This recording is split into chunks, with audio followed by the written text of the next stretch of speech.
One nation one ઇલેક્શનને લઈને JPC ગુજરાતમાં ગાંધીનગર ખાતે સંયુક્ત સંસદીય સમિતિની બેઠકનો આજે બીજો દિવસ છે। બેઠકના બીજા દિવસે વિવિધ રાજકીય પક્ષો સાથે ચર્ચા થશે।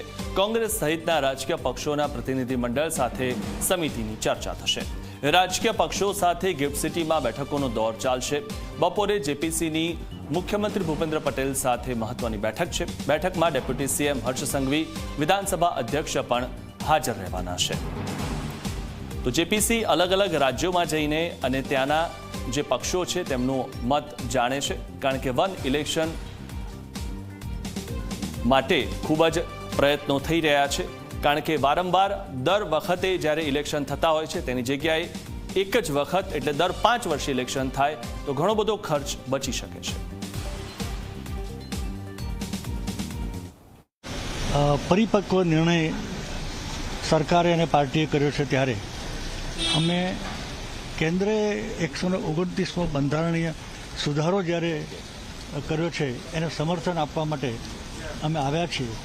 અને એક વિશેષ વાત તો એ છે કે વન નેશન વન ઇલેક્શનનો હું સાક્ષી રહ્યો છું અને મેં આ વન નેશન વન ઇલેક્શનમાં 1967માં મેં પ્રત્યક્ષ કામગીરી કરી છે, એટલે પણ શક્ય છે એનો હું સાક્ષી છું।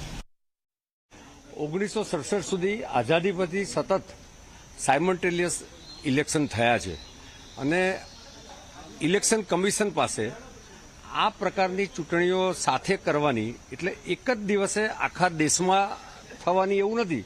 કેટલીક જગ્યાએ જેમ બંગાળમાં 2 સ્ટેપમાં થઈ એ રીતે જરૂરિયાત પ્રમાણે 1-2 સ્ટેપમાં પણ થઈ શકે। એ રીતે એક જ બૂથમાં વિધાનસભામાં અને લોકસભાના કેન્ડિડેટને મતદાર એક જ જગ્યાએ જઈને વોટ આપે। એટલે વાસ્તવમાં આ ઇલેક્શનના કારણે એક્સપેન્ડિચર ઘટે છે એ તો વિષય છે જ, પરંતુ સાથે સાથે ગવર્નન્સ, પબ્લિક લિટિગેશન્સ અને એન્વાયરમેન્ટ આવા અનેક પ્રકારના ફાયદા છે। મને પૂરો વિશ્વાસ છે કે વન નેશન વન ઇલેક્શન આ લોકોએ ભલે અત્યારે કરતા હોય, પરંતુ ભારત જેવા દેશ માટે ઇન્ફ્રાસ્ટ્રક્ચરથી માંડી, ફોર્સથી માંડી, વ્યવસ્થાથી માંડીને લોકોના વિશ્વાસનું આ બધામાં બહુ જ ડિફરન્ટ રહેવાનું છે। એટલે અમે પણ એનો જે અમારા વિરોધના મુદ્દા છે એ મૂકવાના છે।